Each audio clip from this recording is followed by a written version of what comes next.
A gente tem que parar para pensar. Se fosse, o Zé me contou que isso acontece, não, eles já foram estudados, foram monitorados. Isso mostra claramente que a mente dele está controlando as funções biológicas dele, de maneira até muito importante. Então, se eles fazem isso lá, nós também fazemos aqui. Só que eles trabalham, eles são treinados para que chegue nesse ponto. Por que nós não podemos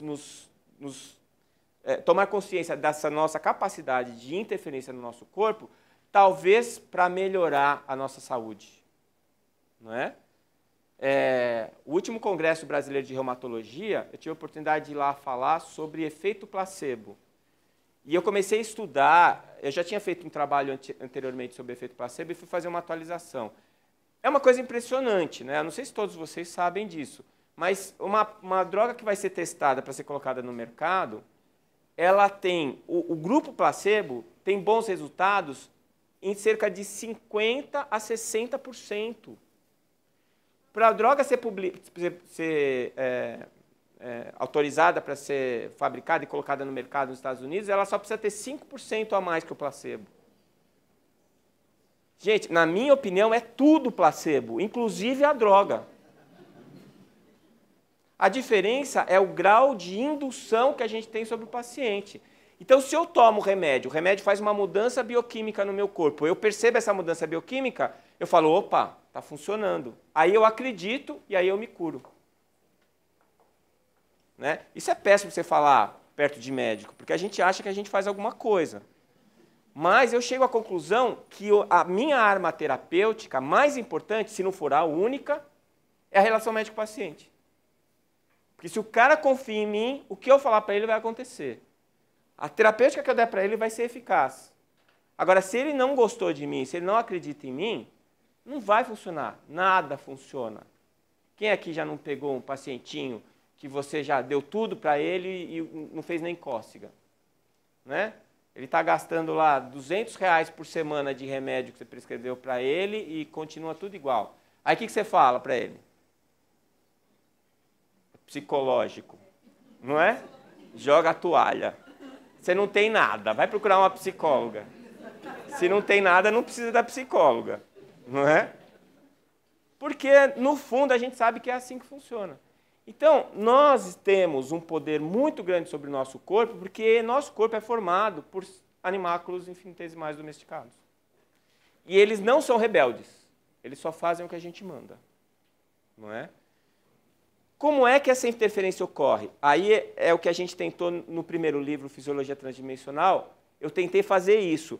O que eu tenho para poder tentar construir um panorama geral sobre essa anatomia transdimensional e a fisiologia transdimensional? Eu achei coisas fantásticas. Por exemplo, na década de 60, um chinês chamado Kim Bong-han, ele mostrou em microscopia eletrônica os meridianos acupunturais. Eu sempre achei que isso era uma coisa de chinês, só que... E o desenho ele fez funcionando com o radioisótopo, colocando em gama-câmara, o desenho do meridiano acupuntural é exatamente o que está descrito há 2000 e tantos anos lá pelos chineses. Quer dizer, esse pesquisador devia ter ganho o prêmio Nobel de Medicina, ou não. Ninguém nem conhece ele, nem os acupunturistas conhecem o trabalho do Kim Bong-han. Né? Então, quais são essas estruturas e como isso interfere? A gente vai falar do perispírito, que é esse modelo organizador biológico, a gente vai falar desse duplo etérico, que seria a interface mais próxima, né, do corpo biológico, e o próprio corpo físico. Os neurônios seriam as células mais próximas dessa estrutura, e aí a gente tem que levar em consideração a existência dos chakras, ou centros de força. Eu descobri um grupo na Suécia que eles chamam de centros geopáticos. Eles desenvolveram uma máquina, que é uma evolução da foto-Killian, com um sistema para evitar as interferências eletromagnéticas. Eles fazem um estudo do paciente a partir desses centros e eles fazem prognósticos. Eles têm capacidade de antecipar distúrbios que vão acontecer no paciente no futuro. né? E aí eu fui olhar os centros geopáticos igualzinho, os chakras, direitinho, no mesmo lugar, tudo igual. Né? Fazendo ligação com os mesmos órgãos, tudo direitinho lá. Então a gente tem que levar isso em consideração. Né? Essa estrutura transdimensional, ela traria condições da gente fazer a interferência sobre as células.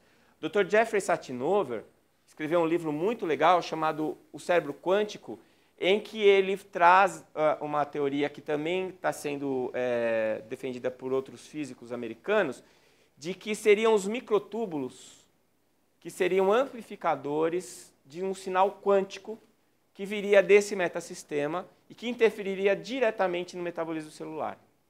Né?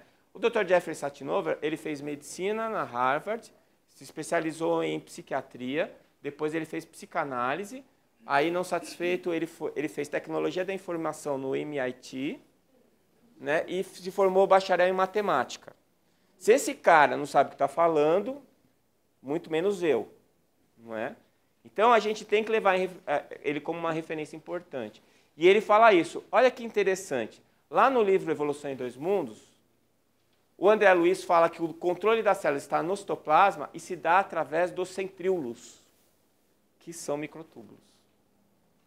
Não é? Então eu acho que também tem que prestar atenção nesse Dr. André Luiz. É interessante que nos congressos na Inglaterra, na Alemanha, a gente fala do André Luiz direto, quando termina, vem lá, o Dr. Alan Sanderson foi um que veio me perguntar. Ele faz tanta pesquisa nesse assunto, ele nunca viu os papers do Dr. André Luiz. Onde estavam? Onde estavam? Né? E aí a gente tratou de começar a traduzir os livros para o inglês para dar para eles lerem. Né? E eles ficam embasbacados com aquelas informações que estão ali. Né? Então, isso daqui é uma nova forma de entender a saúde. Né? E uma nova forma de entender as doenças. Uma nova forma de entender as malformações. A minha esposa é cirurgia pediátrica, eu falo para ela assim, você opera mal formado direto. As pesquisas mostram o quê? De onde vem a malformação? Gente, ninguém sabe. A maior parte das malformações, mais de 50%, não tem nem indício de motivo ou de causa que gere aquela alteração. Ah, foi uma alteração na perfusão, e daí? Como é que chegou lá? Como é que fez aquilo acontecer daquele jeito? Né? Então, essas perguntas, a gente precisa ter a resposta. A gente está vendo o negócio e não sabe por quê que está acontecendo. Então, onde é que a gente vai buscar a resposta? Hipóteses e pesquisa. Né? Por que não acreditar nisso? Por que a gente não parar para pensar nisso?